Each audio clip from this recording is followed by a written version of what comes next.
I'm Bob Hallmark in Longview today. It's hot, if you can't tell already. The sun is out, it's just after 11 o'clock, it's already over 90 degrees. Now for most of us, we go to work every day in an air-conditioned car and then arrive at an air-conditioned office.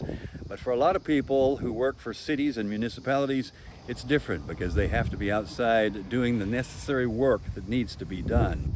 And that's why I'm here over off Spring Hill Road right now. As you can see behind me, there is a road repair and construction going on right now. This is actually some scraping that's being done right now. And this is through the auspices of the city of Longview. And joining us right now is somebody who's going to tell us a little bit about how the guys are working and coping with the heat out here. This is Carlos Rimes. Carlos, what position do you have in the city? I'm the street supervisor. Street supervisor. Yes, unfortunately, you can't fix streets from the inside, no, can you? Unfortunately, wish we could. Wish we could.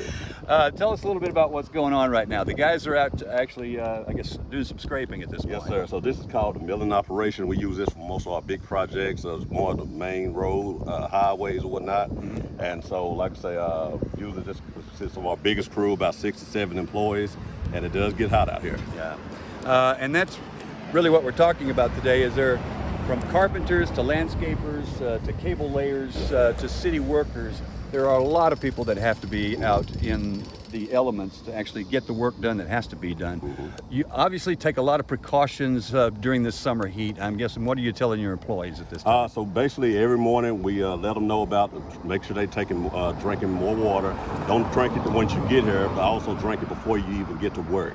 So that's number one, staying hydrated. Also make sure we're taking more frequent breaks. Make sure you're watching for your guys, watching out for each other, knowing the signs of heat exhaustion.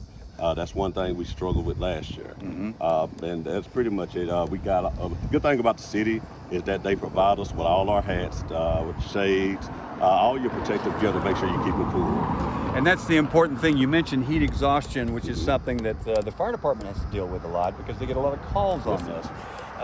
It's important to recognize when you've had enough, when it's been too much, right? And I'm guessing that's what you tell your employees. When you think like you've had enough, you're probably right. That's it. That's it. Always make sure you know the signs, follow the signs. Your body is always going to let you know when something is wrong.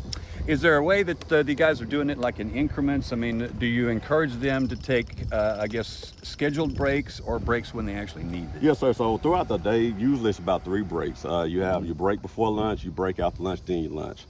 Today, you might have about 5 to 6 breaks throughout the day. That way, you make sure your guys are staying cool. If they got to get in the truck, take a little time in the truck to cool down, that's fine, or find a little shade. One thing we always let them know when you come out to the job site, look for places, shaded areas to take your breaks. That way you're not standing out in the sun all day. Okay.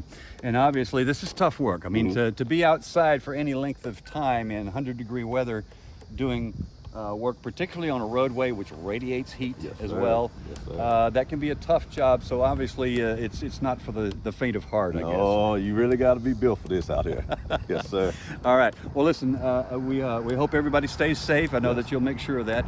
And thanks for talking to us today. Thank you. All right. I appreciate it. Thank you. All right. And we'll have much more on this story tonight on KLTV 7 News. For KLTV Web Extra, I'm Bob Hallmark.